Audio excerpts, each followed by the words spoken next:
Aretoetan ikusi dezakeguna da artista alemanaren eboluzioa, garapena eta bere ezaugarri nagusiak nabarmen dira. Baselitzen lan hauetan nabari da artistak artearekiko dituen interesak. Alde batetik, artista garaikidea eta tradizio modernoko artista dela ikusi dezakegu, eta aldi berean arte figuratiboa eta historia eta akademiarikoko duen erlazioa. Hori nabaria da, artelanetan figurak buruz bera edo hankaz gora ikusten edo aurkezten dituen bere gesto horrekin. 1969 urtean erabaki zuen aurkezten zituen figurak eta erretratoak buruz bera jartzea. Eta hori egiten du margolan horiek arte figuratiboa eta abstrakzioaren artean kokatzeko. Hau da, margoari buelta ematerakoan edo giratzerakoan lanak jasotzen dute abstrakzio kutsu handi bat eta aldi berean begiratzen dute tradizioari. Bestaldetik, bere margolanak badute bere autobiografiarekin lotura estua.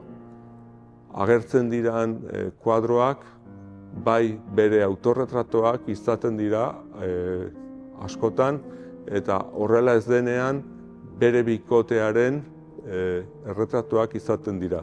Beraz, margolanetan ere badago erlazio estua bere pertsonarekin, bere bizitzarekin, bere irudiarekin eta bere nortasunaren bitartez begiratzen du historiari.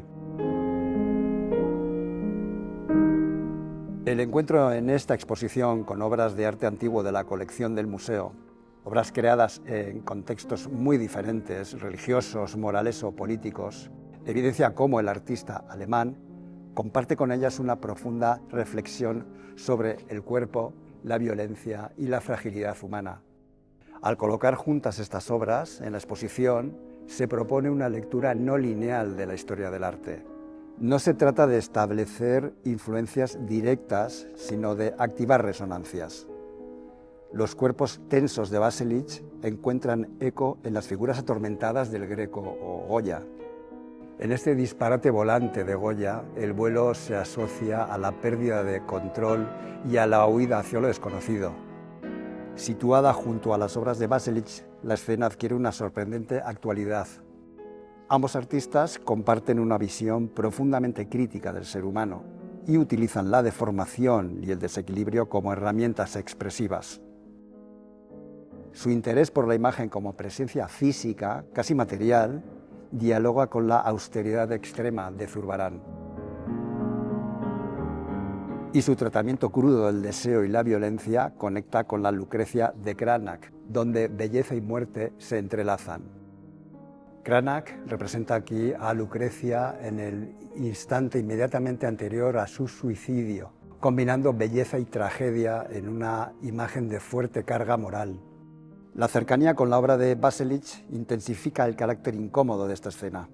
Ambos artistas confrontan al espectador con cuerpos atravesados por la violencia, aunque desde lenguajes opuestos.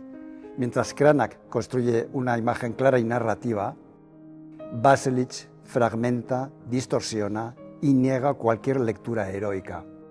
Todo esto subraya cómo la representación del cuerpo humano ha sido históricamente un campo de conflicto entre deseo, poder y destrucción.